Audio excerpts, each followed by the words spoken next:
قیامت کا بھیانک منظر۔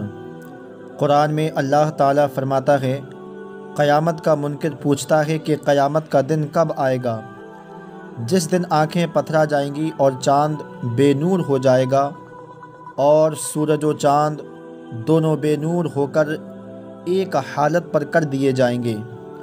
اس دن انسان کہے گا، کیا آج کہیں بھاگنے کی جگہ ہے؟ جواب ملے گا، ہرگز نہیں، آج کہیں پناہ کی جگہ نہیں ہے۔ اس دن صرف آپ کے رب کے پاس ٹھکانہ ہوگا۔ سورہ قیامہ میں یہ بات مذکور ہے۔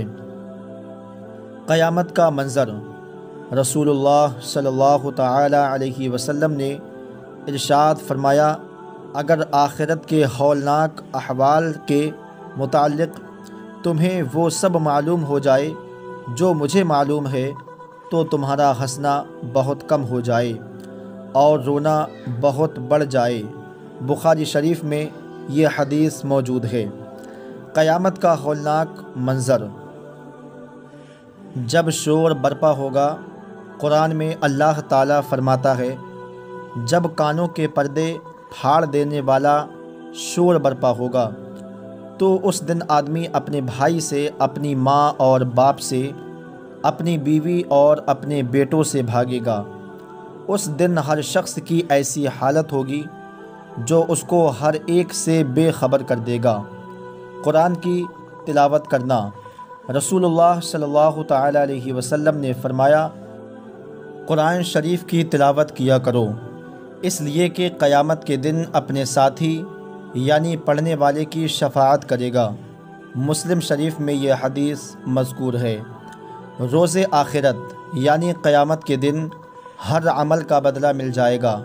قرآن میں اللہ تعالیٰ فرماتا ہے، جو شخص قیامت کے دن نیکی لے کر حاضر ہوگا تو اس کو اس نیکی سے بہتر بدلہ ملے گا، اور جو شخص بدی لے کر حاضر ہوگا تو ایسے برے اعمال والوں کو صرف ان کے کاموں کی سزا دی جائے گی۔ سورہ قصص میں یہ بات مذکور ہے۔ قرآن پڑھنا اور اس پر عمل کرنا۔ رسول اللہ صلی اللہ تعالی علیہ وسلم نے فرمایا، جس نے قرآن پڑھا اور اس کے حکموں پر عمل کیا تو اس کے ماں باپ کو قیامت کے دن ایسا تاج پہنایا جائے گا جس کی روشنی آفتاب کی روشنی سے بھی زیادہ ہوگی، اگر وہ آفتاب تمہارے گھر میں موجود ہو۔ ابو داؤد کی یہ حدیث ہے۔ قیامت میں جھوٹے خداؤں کی بے بسی۔ قرآن میں اللہ تعالیٰ فرماتا ہے، جس کو تم اللہ کے سوا پکارتے ہو وہ کھجور کی گٹھلی کے ایک چھلکے کا بھی اختیار نہیں رکھتے۔ اگر تم ان کو پکارو بھی تو وہ تمہاری پکار سن بھی نہیں سکتے، اور اگر بالفرض سن بھی لیں تو تمہاری ضرورت پوری نہیں کر سکتے۔ قیامت کی رسوائی سے بچنے کی دعا۔ قیامت کے دن ذلت و رسوائی سے نجات پانے کے لیے اس دعا کا اہتمام کریں۔ ترجمہ یہ ہے، اے میرے رب، مجھے قیامت کے دن رسوا نہ فرمانا۔ سورہ شعراء۔ دین کے مکمل ہونے کا اعلان۔ رسول اللہ صلی اللہ تعالی علیہ وسلم پر میدان عرفات میں جمعہ کے دن عصر کے بعد آخری حج کے موقع پر 1 لاکھ سے زائد صحابہ کرام کے درمیان قرآن کی آیات نازل ہوئیں۔ وحی کے بوجھ سے آپ صلی اللہ تعالی علیہ وسلم کی اونٹنی بیٹھ گئی۔ اس میں اللہ تعالیٰ نے خوشخبری دیتے ہوئے فرمایا، جہنم کا جوش۔ قرآن میں اللہ تعالیٰ فرماتا ہے، جب جہنم قیامت کے جھٹلانے والوں کو دور سے دیکھے گی تو وہ لوگ دور سے ہی اس کا جوش و خروش سنیں گے، اور جب وہ دوزخ کی کسی تنگ جگہ میں ہاتھ پاؤں جکڑ کر ڈال دیے جائیں گے تو وہاں موت ہی موت ہوگی، قیامت کن لوگوں پر آئے گی۔ رسول اللہ صلی اللہ تعالی علیہ وسلم نے فرمایا، قیامت صرف بدترین لوگوں پر ہی آئے گی۔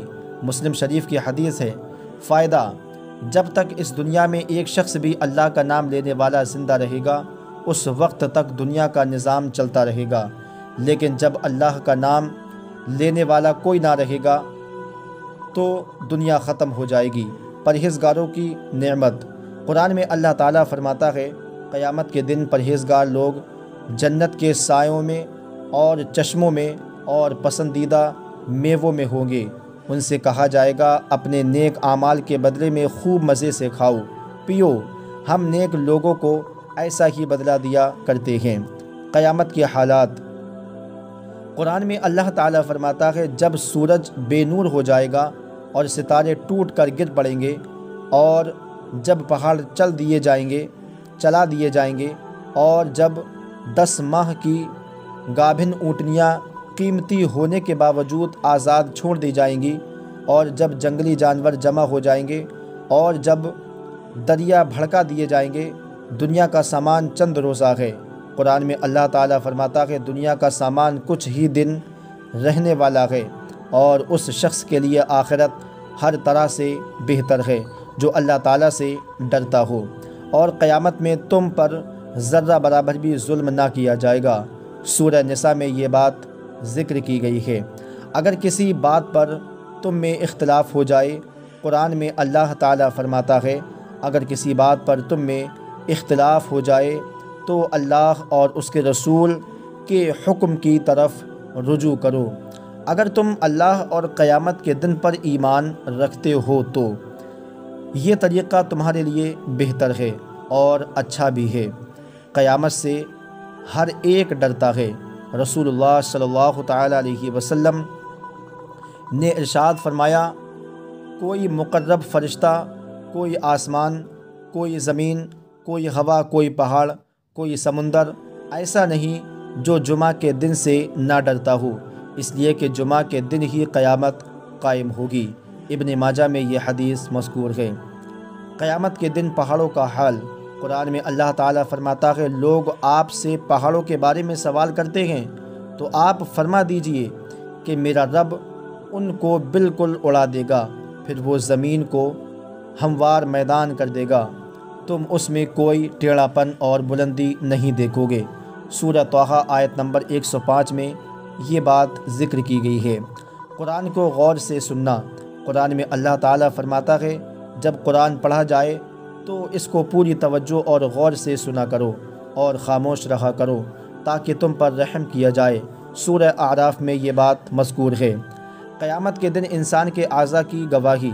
قرآن میں اللہ تعالیٰ فرماتا ہے جس دن اللہ کے دشمن یعنی کفار دوزخ کی طرف جمع کرنے کے موقف میں لائیں گے، پھر وہ روکے جائیں گے تاکہ باقی اعضائیں یہاں تک کہ جب وہ اس کے قریب آ جائیں گے تو ان کے کان، ان کی آنکھیں اور ان کی کھال ان کے خلاف گواہی دیں گی۔